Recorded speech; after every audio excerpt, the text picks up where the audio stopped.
करने वालों में खो गए। तो मैं कहीं ना कहीं आप सबसे ये गुजारिश करूंगा कि मैं अगले 5 से 10 मिनट आप सबके बीच में रहूंगा। और अमेरिका में रिसर्च हुई है कि तालियां बजाने से कोरोना खत्म होता है। तो एक बार मेरे स्वागत में तालियां बजा दीजिए।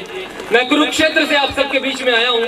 हालांकि तबीयत थोड़ी सी खराब है, तबीयत थोड़ी सी नासाज है, लेकिन ईश्वर ने, विधि ने, संस्कार ने हमें ये सिखाया है कि जब राहुल जैसे खूबसूरत दोस्त की शादी हो तो तबीयत जैसे मसले एक तरफ रख करके आपको मैदान में उतर जाना चाहिए। और मैं उसी भावना के साथ आप सबके बीच में आया हूँ।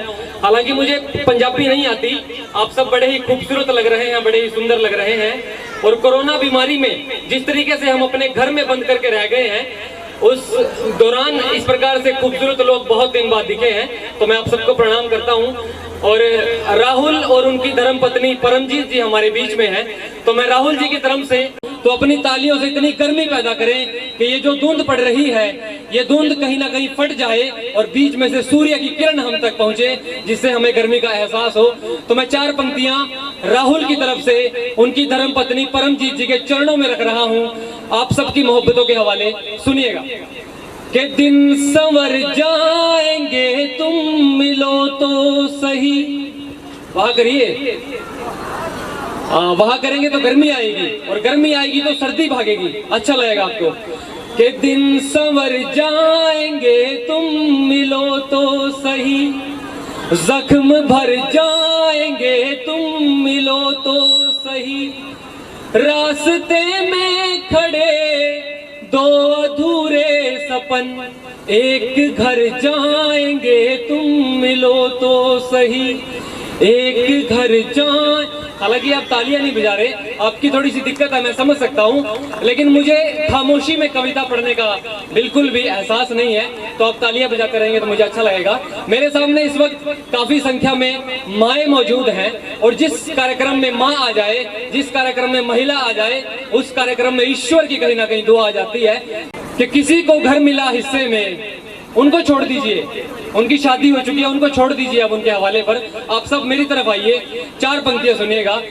कि किसी को घर मिला हिस्से में या कोई दुका आई, किसी को घर मिला हिस्से में या कोई दुका आई, मैं घर में सबसे छोटा था, मेरे हिस्से में माँ आई, मैं घर में सबसे छोटा था, मेरे हिस्से में माँ आई। और मैं 4 बहनों का भाई हूँ।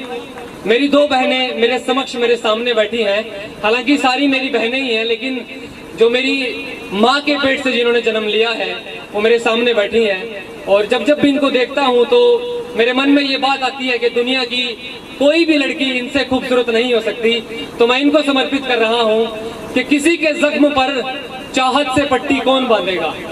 आप सबको समर्पित कर रहा हूँ। किसी के जख्म पर चाहत से पट्टी कौन बांधेगा, अगर बहनें ना होंगी तो राखी कौन बांधेगा, अगर बहनें ना होंगी तो राखी कौन बांधेगा। और जहां लड़की की इज्जत लूटना महज एक खेल बन जाए, इस घटिया समाज को कोस रहा हूं, क्योंकि एक कवि हूं और कवि की भावना कहां तक पहुंचती है सुनिएगा। जहां लड़की की इज्जत लूटना महज एक खेल बन जाए, वहां एक कबूतर तेरी चिट्ठी कौन बांधेगा। और हमारी महफिलों में बड़े बूढ़े जरूरी हैं, जो पीछे बैठे हैं, हमारी महफिलों में बड़े बूढ़े जरूरी हैं।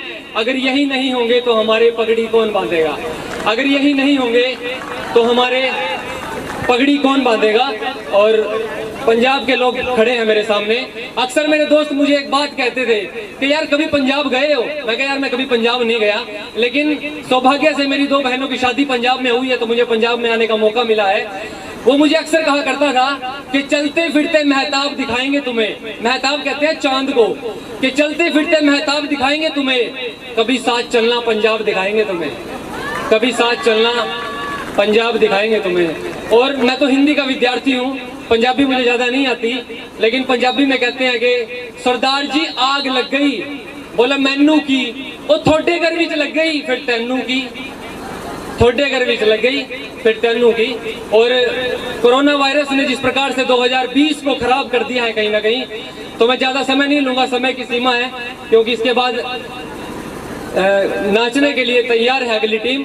तो आखिर में मैं यही कहूंगा कि हंसते रहो, मुस्कुराते रहो, क्या पता कल तुम न रहो, क्या पता कल हम न रहें। और ये जिंदगी एक गीत है, इसे यूं ही गुनगुनाते रहो। ये जिंदगी एक गीत है, इसे यूं ही गुनगुनाते रहो, क्या पता कल तुम न रहो, क्या पता कल हम न रहे, क्या पता कल तुम न रहो, क्या पता कल हम न रहे।